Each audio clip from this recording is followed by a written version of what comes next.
मंडळी रामराम. आपल्या वावरामध्ये बेडवर आपण तूर लागवड करून घेत आहे.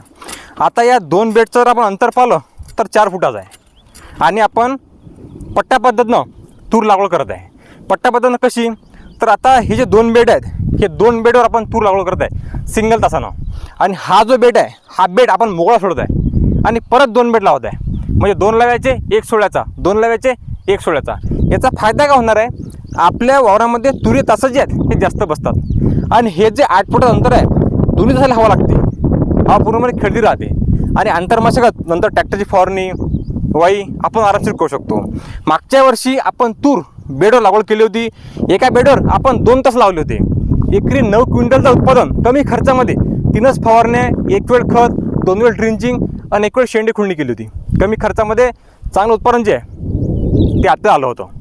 आता यावर्षी आपण पट्टा पद्धत नवीन पद्धतीनं केलेली आहे आणि चांगलं नियोजन जे आहे त्या अगोदरच केलं होतं. 15 दिवसा अगोदरच आपण बेड पाडून घेतले होते. बेड पाडल्यानंतर या वावरामध्ये आपण एकरी 2 बॅग SSP म्हणजे सिंगल सुपर फॉस्फेट या बेडवरच फेकून दिले होते. आणि आता पाणी पण आलं, पूर्ण जे खत आहे हे आता लागेल सुरू होणार नंतर 15-20 दिवसानंतर. आता बेडचे फायदे आपल्याला काय होणार भविष्यामध्ये, जर समजा पाऊस कमी आला किंवा जास्त आला, दोन्ही पद्धतीनं फायदे आहेत. समजा जर पाऊस कमी आला तर या बेडमध्ये जो ओलावा राहतो, या ओलाव्या सहारे आपली तूर आहे हे तग धरते राहते. आणि समजा पाऊस जास्त अति आला तर आपले तूर पीक वर राहते आणि संपूर्ण पाणी जे आहे या सरीनं आपल्या बेडच्या बाहेर त्या ठिकाणी चाललं राहते. हे फायदे आहेत. शेती करताना आधुनिक पद्धतीचा वापर कशा प्रकारे करता येईल, कमी खर्चामध्ये शेती कशी करता येईल, हाच आपला प्रयत्न आहे. इतर शेतकरी बांधवांना कमी खर्चामध्ये शेती करण्यासाठी आपण नेहमीच प्रोत्साहन असतो आणि शेतकऱ्यांना योग्य माहिती भेटावी, कामाची माहिती भेटावी, हाच आपला प्रामाणिक प्रयत्न असते. आता यामध्ये आपण चारू बियाणं जे आहे ते निवडलेलं आहे.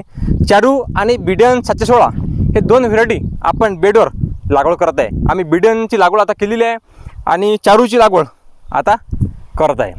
आता हे अंतर देऊन पाहिलं आणि आता संपूर्ण टोकन यंत्राने अतिशय कमी खर्चामध्ये म्हणजे एकरी 3 ते 4 किलो 3 किलोच बी त्या ठिकाणी आपल्याला लागत आहे.